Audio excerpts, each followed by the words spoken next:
परम कल्याणेच्छुक भगवत पथ पर निरंतर अपनी यात्रा को आगे बढ़ाते साधक वृंद अभी तक आपके सामने विषय रखा आभास की सप्त अवस्थाओं का। इन सप्त अवस्थाओं में पहले अज्ञान की बात की गई, फिर अज्ञान के कारण आवरण की बात की गई, असत्वापादक और अभानापादक, और फिर उससे बनने वाली भ्रांति। ये कह लीजिए ये आरोप है। परमात्मा में ही जीव भाव को लेकर के ये आरोप बनता है, और फिर सद्गुरु की कृपा से श्रवण मनन निध्यासन के माध्यम से इस आरोप को ब्रह्म ज्ञान के द्वारा हटाया जाता है। अध्यारोप कहा जाता है इसको। मणि के ऊपर जैसे कपड़ा डाल दिया जाता है तो ये आरोप है, जिसके कारण मणि का प्रकाश बाहर नहीं आ पाता। और जैसे ही किसी सद्गुरु को द्वारा समझा दिया जाता है कि यहां ये कपड़ा व्यर्थ में पड़ा हुआ, इस कपड़े को हटा के देख, इसके नीचे मणि है, बड़ी कीमती है, बड़ी मूल्यवान है। तो सद्गुरु के द्वारा ये कपड़ा, ये आवरण जब हटा दिया जाता है तो मणि का प्रकाश बाहर निकल आता है, मणि की कीमत समझ में आ जाती है, मणि की वास्तविकता समझ में आ जाती है।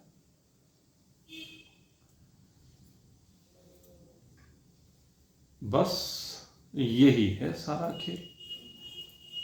ज्ञान के द्वारा अपने ऊपर पड़ा हुआ ये अज्ञान का आवरण जैसे हटा दिया जाता है, सारी भ्रांति नष्ट हो जाती है। अपने में जो जीवपने की भ्रांति है वो समाप्त होकर के अपनी वास्तविकता ब्रह्म अपने आप को अनुभूत हो जाता है। जब तक जीव समझता रहा तब तक बंधा पड़ा रहा, और जैसे ही जीवपने से बाहर निकला तो फिर केवल ब्रह्म ही है, ब्रह्म से भिन्न और कुछ भी नहीं है। और जैसे इस ब्रह्म की वास्तविकता को, अपनी वास्तविकता को अपने आप में अपने आप अनुभूत करता है, समस्त शोक की निवृत्ति हो जाती है। आत्मा को जानने वाला शोक से बाहर निकल जाता है। और जैसे अभी आपको बताया, ये भाई जो स्वप्नावस्था, ये स्वप्नावस्था जागृत और सुसुप्ति दोनों के मध्य की अवस्था है। एक अवस्था वो है जिसमें ये जीव जागृत से सुसुप्ति की ओर जाता है।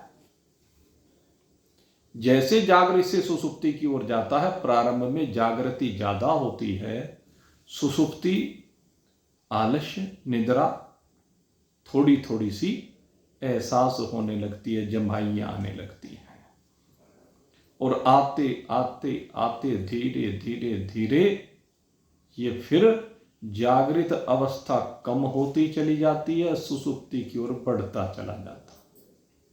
और जब ये बीच में लटक रहा होता है, न जागृत में होता है न सुसुप्ति में होता है, तो स्वप्न अवस्था रहती है। और फिर जैसे जैसे सुसुप्ति बढ़ती जाती है, जागृत अवस्था समाप्त होती चली जाती है, और जब प्रगाढ़ सुसुप्ति होती है तो जागृत समाप्त हो जाती है। यह नियम है। ठीक इसी प्रकार से ये जीव परमात्मा से आता है और परमात्मा से आकर के संसार में आकर के सोने लगता है। इस संसार में आकर के मोह से संयुक्त होकर के, मोह निशा सब सोवनहार, इसको लेकर के कहा गया कि सब जीव जब जीवता को प्राप्त होते हैं, जितने भी जीव संसार में जैसे जीवत्व उनमें आता है, तो जीवत्व को जैसे ही प्राप्त होते हैं वो मोह से संयुक्त हो जाते हैं, और मोह से संयुक्त होकर के सारी जिंदगी इधर उधर ताका झांकी करते रहते हैं।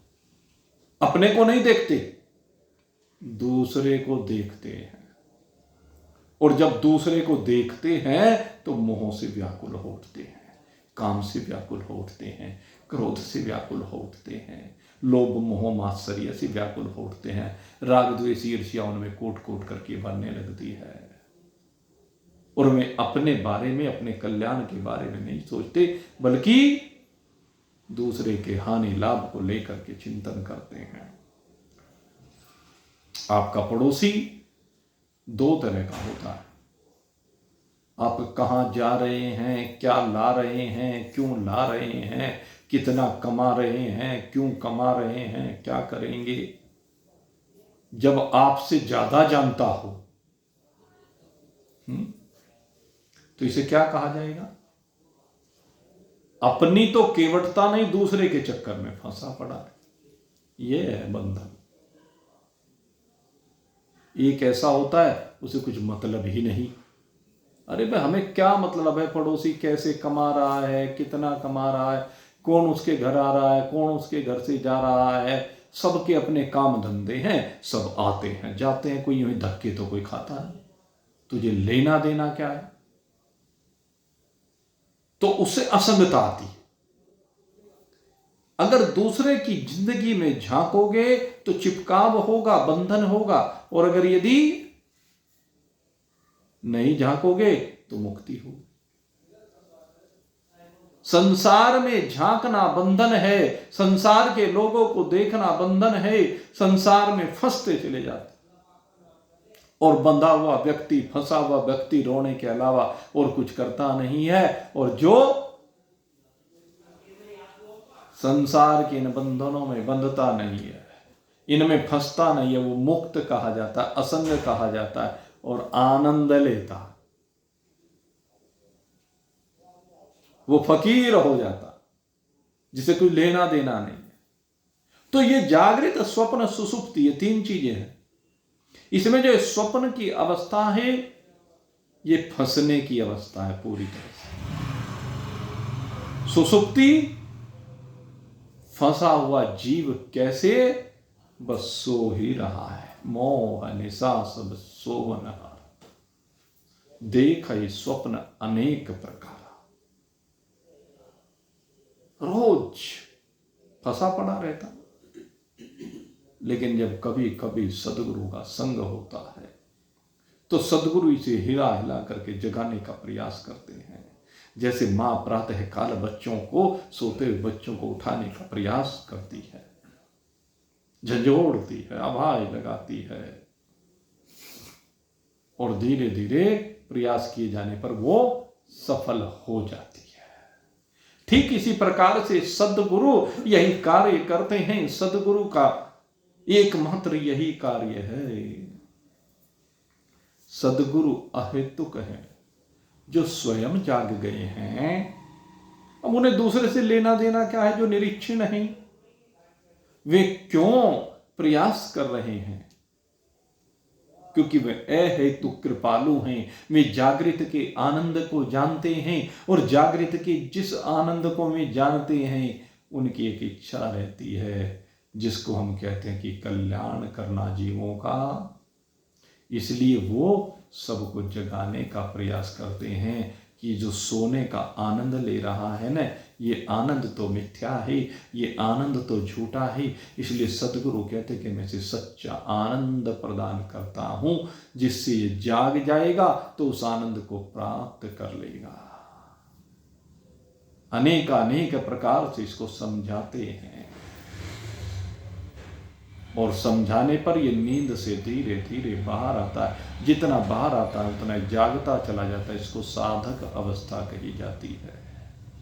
और जब ये साधक धीरे धीरे धीरे प्रयास करते करते आगे बढ़ते बढ़ते इस सुसुप्ति से जागृत में प्रवेश करता जाता है और पूर्ण जागृत हो जाता है, फिर सुसुप्ति का लेस बीच में नहीं रहता, तो कहता अहम ब्रह्मास्मि, मैं ब्रह्म हूं, मैं ब्रह्म हूं, मैं ब्रह्म हूं। इसी को कहते हैं दृढ़ अपरोक्ष ज्ञान। और प्रत्येक महान पुरुष जिसको हम ब्रह्मवित्त ब्रह्मनिष्ठ कहते हैं, वो इसी में विराजमान रह करके सबके कल्याण के लिए अपने आप को समर्पित किए रहते हैं। ये विचार सागर ग्रंथ स्वामी निश्चल दास जी जगाने के लिए लिखते हैं, और इसके माध्यम से अनेक महान पुरुषों ने उनके इस भाव को समझते हुए, उनके इस उद्देश्य को समझते हुए न जाने कितने जीवों को जगाया है, कितने जीवों को उनके स्वरूप का बोध कराया है। और वास्तव में धन्यवाद के पात्र है वह जीव जो साधन करते करते आगे चढ़ाई को चढ़ते जाते हैं। पहाड़ की चढ़ाई को चढ़ते जाते हैं, पीछे मुड़ करके देखते नहीं। जो ये बार बार पीछे मुड़ करके देखते हैं, कभी कर्म को देखते हैं, कभी उपासना को देखते हैं, कभी परोक्ष ज्ञान को देखते हैं। जिस सीढ़ी पर पहुंच गए ना, पीछे मुड़कर मत देखिए, आगे देखिए ना। तुम्हें पहाड़ की चोटी पर चढ़ना है, उस ऊंचाई पर पहुंचना है, तो पीछे देखने की आवश्यकता नहीं है। पीछे देखोगे तो फिर गिरोगे, सीधी बात है। पीछे देखने पर गिरने की पूरी गुंजाइश है, और ऊपर देखोगे तो बिल्कुल नहीं गिर सकते, ये आपको बता दो। क्योंकि जिस तरह अब यहां से यहां तक आए हो, पहाड़ का ढलान तो जो का तो वही का वही है। कोई ऊपर जाकर के पहाड़ का ढलान कोई बढ़ जाता है क्या? उसका एंगल बढ़ जाता है क्या? नहीं बढ़ता भाई, ये ध्यान रखना।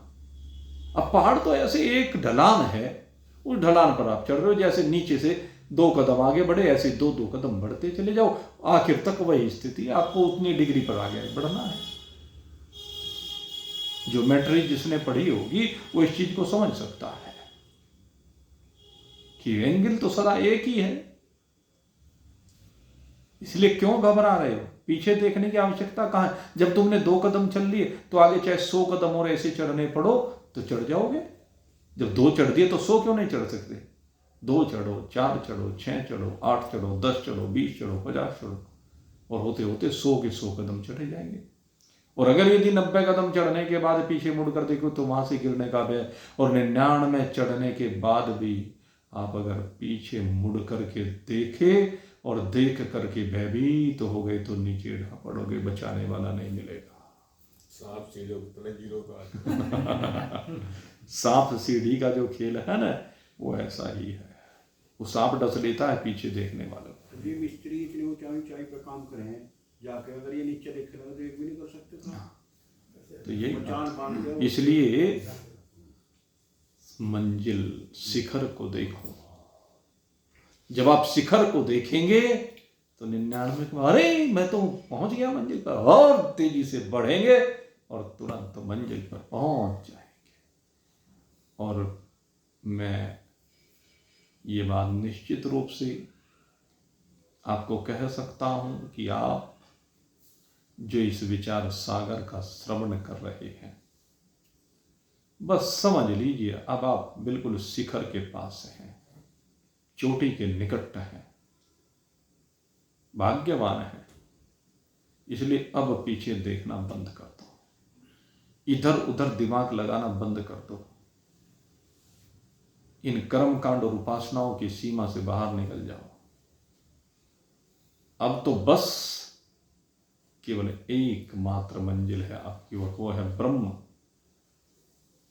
थोड़ा ही समय लगेगा, मंजिल बहुत थोड़ी सी बाकी है, बहुत शीघ्र चढ़ जाओगे। भरोसा रखो, विश्वास रखो, श्रद्धा रखो और देखो उस आनंद को जो आपका अपना आनंद है। इस आनंद के प्राप्त होने पर फिर संसार में किसी और आनंद की आवश्यकता नहीं रहती है। अब तत्व दृष्टि यही कहता है, प्रभु आपने जो बात कही वास्तव में वो आनंद इन 7 आभास की अवस्थाओं में आभास को होता है। आभास इस आनंद को प्राप्त करता है, लेकिन अभी भी थोड़ी सी शंका है, अभी भी मन में थोड़ी जिज्ञासा है। वैसे तो अब रहनी नहीं चाहिए, ये समझ तो गया लेकिन अभी अनुभूत नहीं कर पा रहा। हम लोग भी समझ तो जाते हैं लेकिन अनुभूत नहीं कर पाते। आपको कही थी एक दिन बात, आवश्यकता है अनुभूत करने की। जब तक अनुभूति नहीं होती बात बनती नहीं, अनुभूति होने पर ही बात बनती है।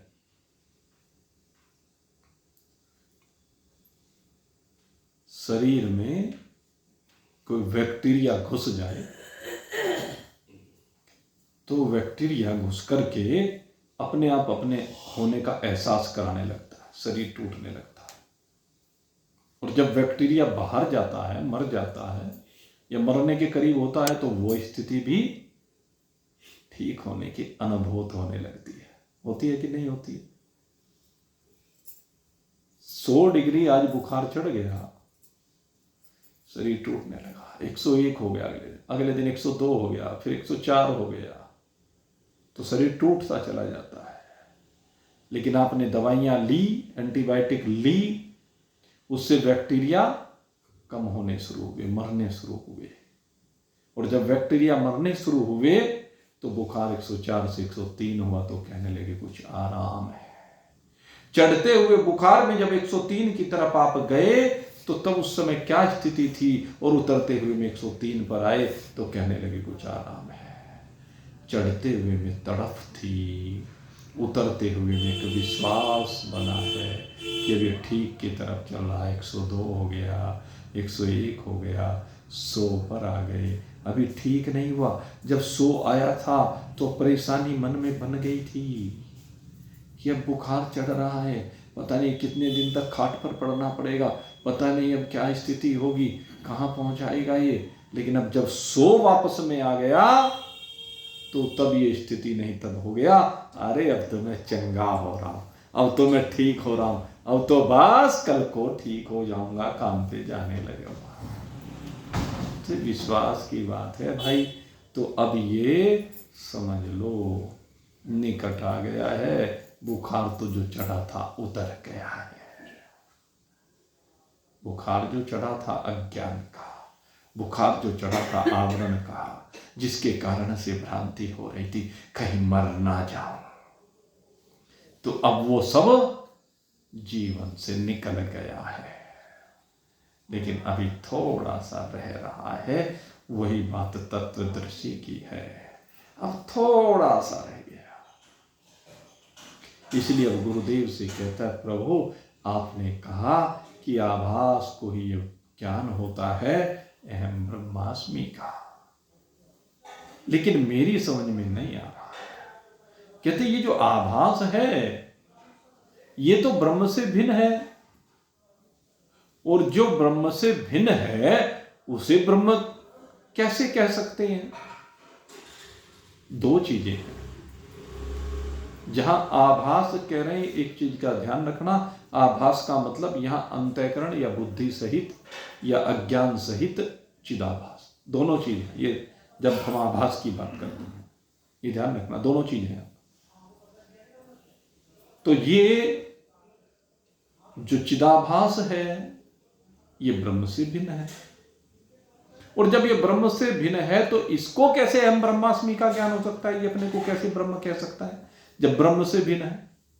हाँ, अगर यदि इस आभास का जो साक्षी चेतन है, कूटस्थ है, वो अपने आप को ब्रह्म कहे तब तो ठीक है। वो अपने को ब्रह्म कहे तब तो ठीक है। जैसे घटाकाश और महाकाश, घटाकाश अपने आप को महाकाश कहे तो कोई बुराई नहीं। आपके शरीर के अंदर विराजमान वायु अपने आप को क्या कहे कि जो इस ब्रह्मांड में व्याप्त वायु है, कहने लगे मैं वही हूं, तो उस बात को आप मान लेंगे, क्योंकि है तो वही, अंदर भी वही वायु जा रही है। अंदर होने से उसका प्रभाव कम सा लगता है। बाहर आंधी तूफान चल के रूप में चल रही हो, बड़े प्रबल वेग से चल रही हो, अंदर तो उसका जरा सा हिस्सा गया, इसलिए वहां वो आंधी तूफान नहीं मचा सका। लेकिन है तो वही, बाहर की वायु और अंदर की वायु एक है, ये हम कह सकते हैं। इसी प्रकार से कहता है वो कि महाकाश और घटाकाश की एकता की भांति कूटस्थ और ब्रह्म की एकता संभव है। कूटस्थ ब्रह्म से भिन्न नहीं है, कूटस्थ ब्रह्म ही है। ये बात तो मुझे जचती है। लेकिन आप कह रहे कि आभास ही ब्रह्म है, आभास को यह ज्ञान हो जाता है कि मैं ही ब्रह्म हूं, तो ये बात हलक से नीचे उतरती नहीं है, समझ में आई नहीं है। इसलिए गुरुदेव अब कृपा कीजिए और मेरे इस संशय की भी निवृत्ति कर दीजिए। देखो प्रश्न में से प्रश्न आ रहे हैं और एक एक करके जवाब गुरुदेव देते जा रहे हैं। जैसे जैसे जवाब देते जा रहे हैं वैसे वैसे वो अपने स्वरूप के निकट पहुंचता जा रहा है। जैसे जैसे छोटा सा बालक ध्रुव नारद जी जैसे सदगुरु के मिलने पर ध्रुव टीले पर बैठ करके जब ओम नमो भगवते वासुदेवाय का जाप प्रारंभ करता है तो परमात्मा उससे बहुत दूर होते हैं। लेकिन जैसे जैसे उसका जाप आगे बढ़ता जाता है, उसका तप आगे बढ़ता जाता है, तो वो उतना ही परमात्मा के निकट पहुंचता चला जाता है। और जब 6 माह पूरे हो जाते हैं जाप करते करते, तो परमात्मा उसके बिल्कुल निकट हो जाते हैं। उसमें और परमात्मा के बीच में कोई दूरी नहीं रहती, सब दूरियां मिट जाती हैं, कोई दूरी नहीं रहती, समस्त भेद समाप्त हो जाते हैं। और वही बात भाई जिज्ञासु की, जिज्ञासु की बात भी यही है भाई, सारी दूरियां मिट जाती है, निकटता हो जाती है। कब? जब सारे भेद सारे संशय निपट जाते हैं। तो इसके संशय अब निपटने ही वाले हैं। अब ये संशय मन में आ गया, एक के बाद दूसरा, दूसरे के बाद तीसरा, तीसरे, और जब सारे संशय निपट जाएंगे तो फिर विद्यते हृदय ग्रंथि छिद्यन्ते सर्व संशयः। जैसे ही हृदय की गांठ खुली फिर संशय नाम की कोई चीज रही नहीं। किसी ने बेड़ियों में जकड़ दिया और रास्ते में डाल दिया जकड़ करके, अब पड़ा रहा कई घंटे हो गया। उधर से कोई व्यक्ति निकल करके आया तो एक आशा जगी, उसने आवाज लगाई, भाई बचाओ बचाओ बचाओ। राहगीर ने देखा हो भाई किसी ने इसे पकड़ करके बांध दिया है, बड़ा दुखी हो रहा है, खोल दो। तो उसने खोलना प्रारंभ किया। सबसे पहले देखा हाथ बंधे हुए तो हाथ खोले, पैर बंधे हुए तो पैर खोले, शरीर में जगह जगह गांठें लगी हुई तो खोली। तो कहते हैं ऐसे होते होते जब सारी गांठें खुल जाएं तो वो आजाद हो जाता है। ठीक इसी प्रकार से जब अज्ञान की सारी गांठें खुल जाती हैं, काम की गांठ, क्रोध की गांठ, लोभ की गांठ, मोह की, मद मात्सर्य की गांठें खुल जाती हैं, तो फिर ये बिल्कुल मुक्त हो जाता है। फिर कोई संशय नहीं रहता। क्षीयन्ते सर्व कर्माणि तस्मिन् दृष्टि परावर। इसके सारे कर्म अक्ष को प्राप्त हो जाते हैं। फिर तो बस ये अपनी ज्ञान स्वरूपता में विराजमान होता है, अपनी आनंद स्वरूपता में विराजमान होता है। तो संशय निवृत्त करना जरूरी है। कहा कि अगर यदि आभास भिन्न है तो उसकी एकता कैसे? कूटस्थ की और ब्रह्म की एकता कहीं वो तो ठीक है, लेकिन चिदाभास की ब्रह्म से एकता कैसे संभव है? आपने आभास की 7 अवस्थाएं कह दी, तो बहुत बढ़िया तरह से गुरु इसे समझा रहे हैं कि यहां दोनों की एकता कहने का क्या प्रयोजन है। और बात लक्ष्यार्थ और वाच्यार्थ 2 चीजें। लक्ष्यार्थ की ओर बढ़ना है। लक्ष्यार्थ कहते में 2 बातें होती हैं। एक होता है समान अधिकरण और एक होता है बाध समान अधिकरण। 2 चीजें। ये व्याकरण के विषय है वैसे, लेकिन मोटी मोटी सी बात मैं आपको इसमें बता देता हूं। कहते हैं एक वस्तु का दूसरी वस्तु से सदा जब अभेद होता है, भले चाहे संसार में भेद सा दिखाई दे, लेकिन वास्तव में वो अभेद होता है, अर्थात वास्तव में उनमें कोई भेद नहीं होता है? तो उसको कहते हैं समानाधिकरण, यानी एक जैसे। जैसे बताया कि घटाकाश और महाकाश दोनों का आपस में सदा ही अभेद है, दोनों में कभी भेद नहीं है। आपके घर पर पड़ने वाली धूप, सूर्य की धूप, और जगत में व्याप्त धूप, दोनों के बीच में कोई फर्क है क्या? घर की उपाधि के कारण से आपने अपने घर पर पड़ने वाली धूप को अलग कह दिया, जी मेरे यहां तो बहुत बढ़िया धूप आती है। तो जगत की धूप और वो धूप कोई भिन्न है क्या? दोनों एक ही हैं। बाहर विराजमान जो अग्नि है, आग्नेय तत्व है, और आपके शरीर के अंदर विराजमान जो आग्नेय तत्व है, दोनों में कोई भिन्नता नहीं है, यानी ताप। ऐसा ही आपके शरीर में, ऐसा ही बाहर, एनर्जी एक ही है। बाहर से अंदर आ रही है, अंदर से बाहर जा रही है, कोई भेद नहीं। आकाश का भेद नहीं, वायु का भेद नहीं, अग्नि का भेद नहीं, और जल का भी भेद नहीं। समष्टि जो जल है, वही समष्टि जल आपके शरीर में जाकर के व्यष्टि रूप हो जाता है। आप रोज बाहर से जल लेते हैं कि नहीं लेते हैं? वातावरण से जल लेते हैं, चाहे जिस भी रूप में लेते हो। धरती के अंदर का जल लेते हो, समुद्र का जल साफ करके लेते हो, नदियों का, सरोवर का जल लेते हो, आकाश से बरसात के माध्यम से बरसने वाला जल लेते हो, या बर्फ को पिघला करके जल लेते हो। क्योंकि अनेक रूप में इस प्रकृति में जल विराजमान है, वो समष्टि जल कहलाता है, और वही जल शरीर के अंदर जाकर के व्यष्टि रूप हो जाता है। बागीचे के पास से गुजरे तो बागीचे की सुगंध आपके अंदर प्रवेश कर गई।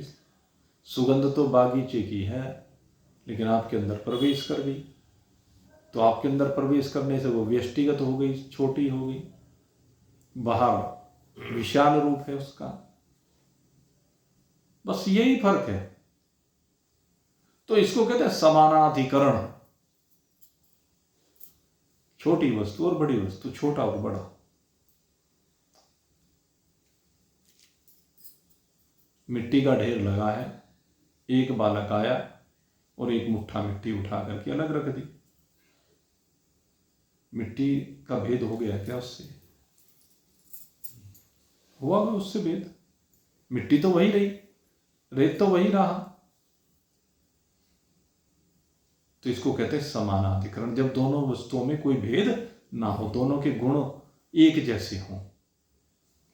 बाहर के जल के अंदर के जल के दोनों के गुण एक जैसे हैं। बाहर की वायु और अंदर की वायु के गुण एक जैसे, बाहर का आकाश और अंदर का आकाश एक जैसा, बाहर की अग्नि और अंदर की अग्नि एक जैसी, बाहर की गंध और अंदर की गंध एक जैसी।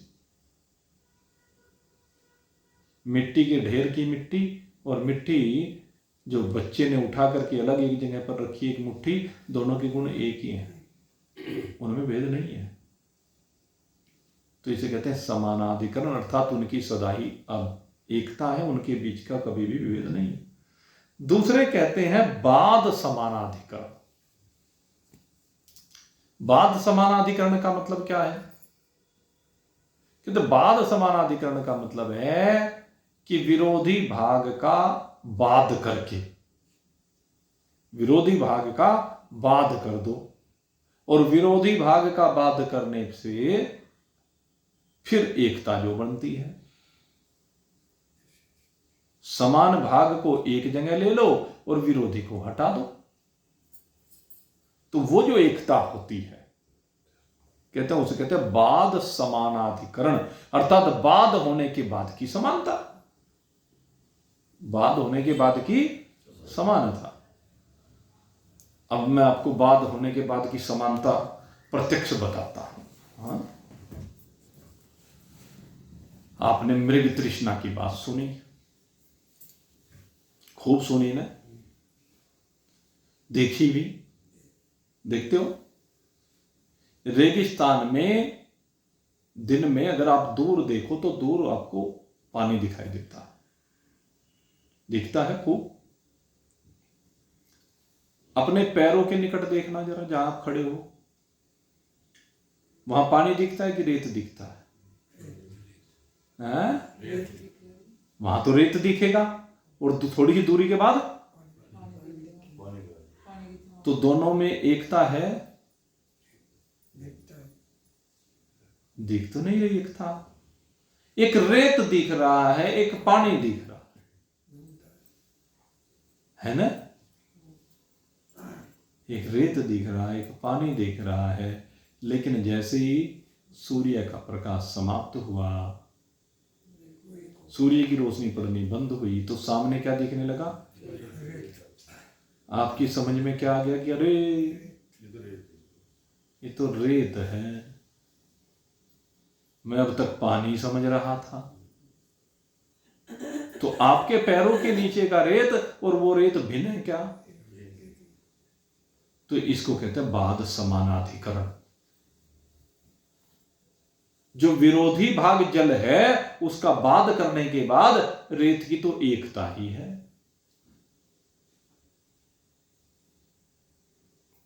शीशे में आप अपना मुख देख रहे हो, शीशे में मुख देख रहे हो, सामने लगता है कि इसमें मैं ही हूं, लेकिन हो तो नहीं। लगता है कि हूं। एक बार एक जगह कांच का महल था। उस कांच के महल में एक बानर घुस गया, और बानर ने कांच के महल में घुस करके देखा तो क्या देखता है? सामने बानर दिखा, बड़ा मोटा मोटा सा बानर दिखा। वो उसके निकट गया तो वो भी उसके निकट आया, अंदर वाला। अच्छा, मुझे आंखें दिखाता है। आंख फाड़ी उसने भी आंख फाड़ी। इधर देखने लगा दूसरी तरफ, अरे इधर भी तो बंदर है। इधर देखा, इधर भी बंदर, इधर भी बंदर, उधर भी बंदर, सामने भी, दाएं भी, बाएं भी, आगे पीछे, जहां भी देखे बंदर ही बंदर, बंदरों की फौज। और उन बंदरों से वो बंदर लड़ने लगा। कितने बंदरों से लड़ा? असंख्य बंदर हैं, क्योंकि कांच की टुकड़ियों के महल में एक बंदर अनेक हो गया, अनेक हो गया। कितने बंदरों से लड़ा? था वहां कोई दूसरा बंदर? एक ही अनेक रूप में दिखने लगा। अगर वो एक ही समझ ले कि ये तो मैं ही हूं, उन प्रतिबिंब वालों का बाध करने के बाद मैं वही हूं। इसे कहते हैं बाध समानाधिकरण। बाध करने के बाद आपने देखा होगा जंगलों में, खेतों में फसल को पशुओं से बचाने के लिए, पक्षियों से बचाने के लिए एक पुतला खड़ा कर दिया जाता है और पुतले को खड़ा करके लगता है ऐसे कि आदमी खड़ा है, तो उसे देख करके पशु पक्षी दूर ही रहते हैं। लेकिन है क्या? है नहीं, केवल प्रतीत होता है। तो इस प्रतीत भाग का बाध करने के बाद इसका बाध कर देना चाहिए, तो बाध समानाधिकरण। तो यही बात यहां पर कह रहे हैं कि ये बात तो ठीक है कि कूटस्थ और ब्रह्म तो दोनों एक ही हैं, लेकिन दूसरी बात यह है कि आभास को जो मैं का बोध होता है कि मैं ब्रह्म हूं, कहते हैं इसके पीछे भाव यह है कि आभास ने अपने वाच्य भाग का परित्याग कर दिया है और लक्ष्यार्थ ब्रह्म को ग्रहण कर लिया है। बुद्धि और आभास कभी भी ब्रह्म नहीं है, लेकिन आभास ने ये जान लिया है, ये समझ लिया है कि मेरी वास्तविकता ब्रह्म है। मैं वाच्यार्थ हूं, कल्पित हूं, झूठा हूं, मिथ्या हूं। ये जो दिख रहा ये तो मिथ्या, लेकिन वास्तविकता मेरी ब्रह्म है। ये आभास अपने वास्तविक अधिष्ठान कूटस्थ को ये जान लेता है कि मैं ये हूं, मैं ये हूं। गुलाब के फूल के ऊपर मणि रखी हुई है, गुलाब की लाली मणि में भासने लगी है क्या? जब उस लाली को ये बोध हो जाए, वो जो आभास है लाली का, गुलाब की लाली का आभास जो मणि में प्रतीत हो रहा है, उस आभास को ये बोध हो जाए कि मेरी वास्तविकता ये नहीं, मेरी वास्तविकता गुलाबी है। ये ज्ञान आभास को बोध होना चाहिए कि मैं ये हूं, इससे भिन्न और कुछ भी नहीं हूं। तो यहां पर यही बात कह रहे हैं कि एक अभेद होता है समानाधिकरण, एक बाध होता है समानाधिकरण, बाध समानाधिकरण और एक समानाधिकरण। और जब वस्तु का बाध हो के जिसके संग उसका अभेद हो, ब्रह्म के साथ आभास का बाध्य होकर के कूटस्थ के साथ उसका एकीकरण हो, तो इसको बाध समानाधिकरण कहते हैं। अब एक प्रश्न यहां तत्वदर्शी और करता है, कहते हैं जो अहम वृत्ति है, माने अहम ब्रह्मास्मि, अहम वृत्ति का मतलब यहां यह अहम आभास जो कहता है कि मैं ब्रह्म, तो कहते हैं अहम वृत्ति में दो चीज होती है, एक आभास होता है, एक कूटस्थ होता है। कहते हैं उसको इन दोनों का जो मैं आभास मैं कह रहा है कूटस्थ को, कहते दोनों का जो भान है वो एक साथ होता है, ये अलग अलग होता है। मैं आभास और मैं कूटस्थ, दो चीजें हैं, एक आभास है एक कूटस्थ है। कहता है इन दोनों में जो अहम वृत्ति, आभास में तो भी तो अहम वृत्ति आ गई, कूटस्थ में तो अहम वृत्ति सदा ही है कि मैं ब्रह्म हूं। आत्मा तो सदा ही अपने को ब्रह्म रूप से अनुभूत करता है, लेकिन आभास ने भी अनुभव किया कि मैं ब्रह्म हूं, और ये तीनों चीज एक साथ ही रहती हैं। आभास का मतलब बुद्धि और चिदाभास, तो आभास और इनके साथ कूटस्थ सदा ही रहता है। तो कहते हैं ये जो अहम ब्रह्मास्मि का ज्ञान है, आभास को जो हो रहा है और कूटस्थ को भी जो हो रहा है, कूटस्थ में तो सदा ही अहम ब्रह्मास्मि का भाव है वैसे तो, लेकिन जब आभास के साथ संयुक्त तो होता है तो उस समय ये भी संसार में भ्रमण में सदा साथ रहता है। तो इसलिए इन दोनों में केवल दो अहम वृत्ति हैं, एक आभास की अहम वृत्ति है, एक कूटस्थ की अहम वृत्ति है, क्योंकि दोनों का ही सामूहिक रूप जीव कहा गया है। तो कूटस्थ को अहम ब्रह्मास्मि और आभास को अहम ब्रह्मास्मि, ये जो दो ज्ञान हुए ये एक समय होते हैं या अलग अलग होते हैं। अब तत्वदृष्टि ने ये प्रश्न गुरुदेव से पूछा तो गुरुदेव कहते हैं, भाई सावधान हो शिष्य सुन, भाखों उत्तर सार, सुनत न सही अज्ञान तम, बोध भान उजिया। कहते हैं अब मैं तुझे उसका उत्तर दे रहा हूं जिससे तेरे अज्ञान का नाश होकर के जीवन में प्रकाश हो जाएगा। एक समय ही भान होवे साक्षी अर आभा, दूजे चेतन को विषय साक्षी स्वयं प्रकाश। कहते हैं साक्षी भी और आभास भी, यानी कूटस्थ भी और आभास भी, दोनों में जो मैं अपने का भाव होता है कि मैं ब्रह्म हूं, कहते दोनों एक साथ ही आता है। इन दोनों में भिन्न नहीं आता है। कहते हैं कि जो अंतःकरण सहित आभास है सो तो चेतन और साक्षी दोनों का विषय होकर के भान होता है। ये चेतन का विषय है। दो बातें यहां पर कही गई है। आभास चेतन का विषय है, चेतन आभास का विषय नहीं है। चेतन आभास को प्रकाशित करता है, आभास चेतन को प्रकाशित नहीं करता। कहने का भाव यह है आभास चेतन का विषय है, चेतन ब्रह्म आभास का विषय नहीं है।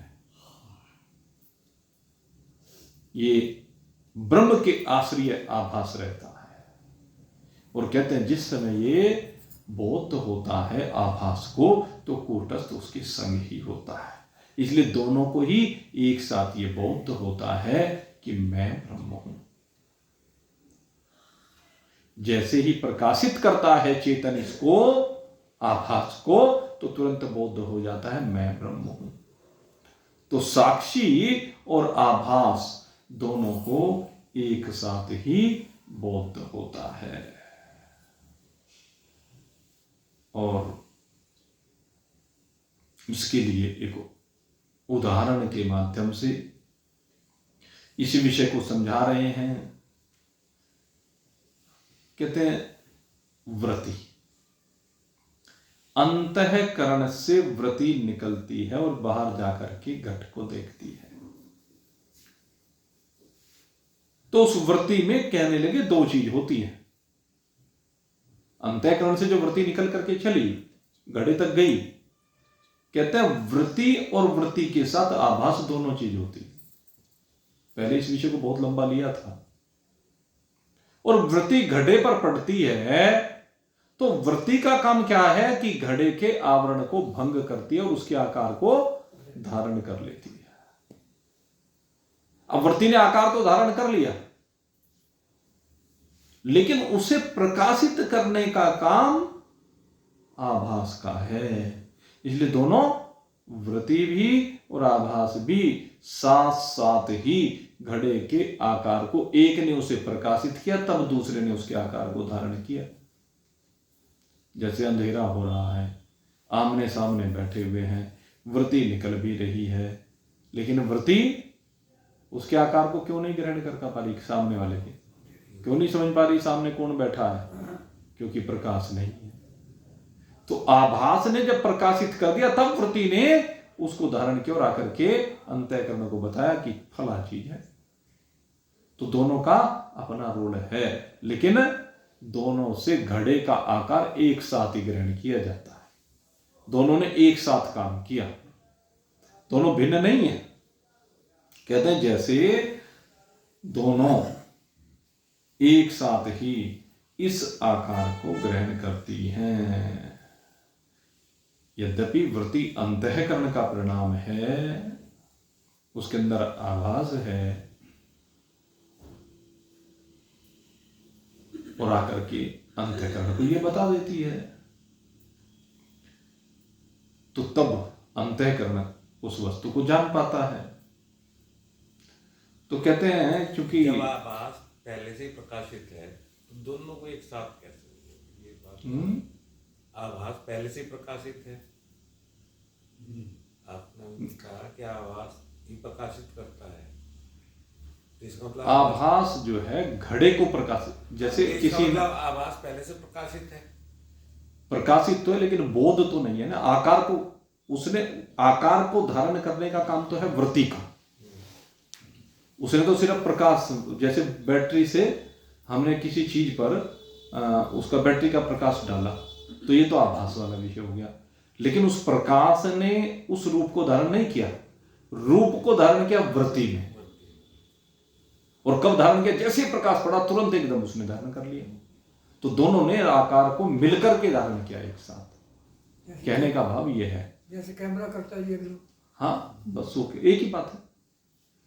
हालांकि बिल्कुल तत्क्षण कुछ भी नहीं होता है उसमें, लेकिन चिदाभास में चूंकि दोनों चीजें एक साथ होती हैं। अन्यत्र तो दो चीजें, टॉर्च अलग है, देखने वाला अलग है, वहां पर फर्क ये है। तो इसलिए वो दोनों तत्क्षण नहीं होते। लेकिन चिदाभास जब गया उस वस्तु, ये चिदाभास और ये वृत्ति जब गई वहां पर, तो वो दोनों एक साथ जा रहे हैं।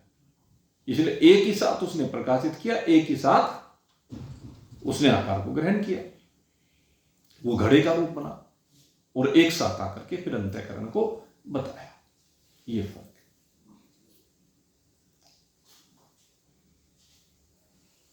अब यहां पर एक बात और कही कि अंतःकरण जो है वो सतोगुण का कार्य है, स्वच्छ है। इसलिए अंतःकरण में ही चेतन का आभास होता है। कहते हैं इसी तरह वृत्ति भी, अंतःकरण भी सतोगुणी है। अंतःकरण में जो चेतन का आभास यानी चिदाभास है वो भी सतोगुणी हो गया। वृत्ति भी उससे फिर सतोगुणी निकलती है, और वो सतोगुणी वृत्ति ही ज्ञान कराने में सहायक होती है। ये एक व्याकरण का विषय है। तो भाव कहने का ये कि दोनों चीजें एक साथ होती है। आभास को और कूटस्थ को, दोनों को एक साथ ही ब्रह्म का, अपने स्वरूप का बोध होता है, तो इकट्ठा है। कहते भिन्नता समाप्त हो जाती है, कहते एक रूपता आ जाती है। और सीधी सी मोटी सी भाषा में भाई जब समझ में आ जाता है तो सब कुछ फिर ब्रह्म से भिन्न होता ही नहीं। ब्रह्म से भिन्न कुछ है ही नहीं। ब्रह्म से भिन्न जो कल्पना है वो कल्पना निपट जाती है। ये आभास भी कल्पना में ही है, क्यों? बुद्धि एक कल्पना है, अंतःकरण एक कल्पना है, अविद्या एक कल्पना है। और जब वो कल्पना ही निपट गई तो फिर कहां आभास रह गया? फिर तो ब्रह्म ही रह गया। लेकिन समझाने के लिए, समझने के लिए ये सब अवस्थाएं कही जाती हैं। तो खैर ये ज्ञान का जो स्वरूप है ये तो भाई बड़ा अलौकिक है, और जिसकी समझ में आ जाता है वो भी अलौकिक ही है। तो आप सब लोग उस अलौकिकता की ओर बढ़ रहे हैं। आपके लिए बहुत बहुत शुभकामना करते हुए अब यहीं पर आज इस सत्संग को विश्राम देते हैं, और कल के लिए फिर आपसे निवेदन करते हैं भाई कल आप लोग आइए, और कल आपको बहुत बढ़िया और आगे विषय को लेकर के चलेंगे। आज यहीं पर आप सबके लिए शुभकामनाएं करते हुए विश्राम। बोलिए सच्चिदानंद भगवान की जय। और कल आइए जरूर। नारायण।